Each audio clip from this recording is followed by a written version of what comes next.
ಇನ್ನು ಪಶ್ಚಿಮ ಬಂಗಾಳದ ವಿಚಾರಕ್ಕೆ ಬರೋದಾದರೆ ಸಿಎಂ ಸ್ಥಾನಕ್ಕೆ ರಾಜೀನಾಮೆ ನೀಡಲ್ಲ ಅಂತ ಮಮತಾ ಬ್ಯಾನರ್ಜಿ ಅವರು ಬಿಗಿ ಪಟ್ಟನೆ ಹಿಡಿದಂತ ಹಿನ್ನೆಲೆಯಲ್ಲಿ ಟಿಎಂಸಿ ಸರ್ಕಾರವನ್ನೇ ವಿಸರ್ಜನೆ ಮಾಡಿಬಿಟ್ಟಿದ್ದಾರೆ ರಾಜ್ಯಪಾಲರಾದಂಥ ಆರ್.ಎನ್. ರವಿ ಅವರು.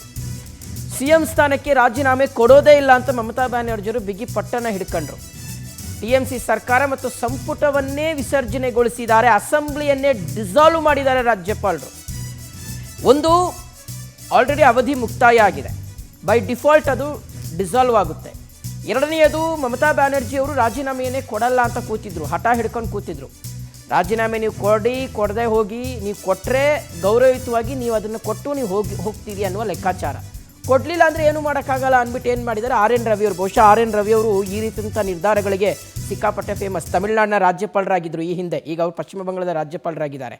ಸೊ ಇದೇ ಆರ್.ಎನ್. ರವಿ ಅವರು ಇಡೀ ಸರ್ಕಾರವನ್ನೇ, ಅಸೆಂಬ್ಲಿಯನ್ನೇ ವಿಸರ್ಜನೆ ಮಾಡಿದ್ದಾರೆ. ಇನ್ನು ಪಶ್ಚಿಮ ಬಂಗಾಳದ ವಿಚಾರಕ್ಕೆ ಬರೋದಾದರೆ ಸಿಎಂ ಸ್ಥಾನಕ್ಕೆ ರಾಜೀನಾಮೆ ನೀಡಲ್ಲ ಅಂತ ಮಮತಾ ಬ್ಯಾನರ್ಜಿ ಅವರು ಬಿಗಿ ಪಟ್ಟನೆ ಹಿಡಿದಂಥ ಹಿನ್ನೆಲೆಯಲ್ಲಿ ಟಿಎಂಸಿ ಸರ್ಕಾರವನ್ನೇ ವಿಸರ್ಜನೆ ಮಾಡಿಬಿಟ್ಟಿದ್ದಾರೆ ರಾಜ್ಯಪಾಲರಾದಂಥ ಆರ್.ಎನ್. ರವಿ ಅವರು. ಸಿಎಂ ಸ್ಥಾನಕ್ಕೆ ರಾಜೀನಾಮೆ ಕೊಡೋದೇ ಇಲ್ಲ ಅಂತ ಮಮತಾ ಬ್ಯಾನರ್ಜಿ ಅವರು ಬಿಗಿ ಪಟ್ಟನೆ ಹಿಡ್ಕೊಂಡ್ರು.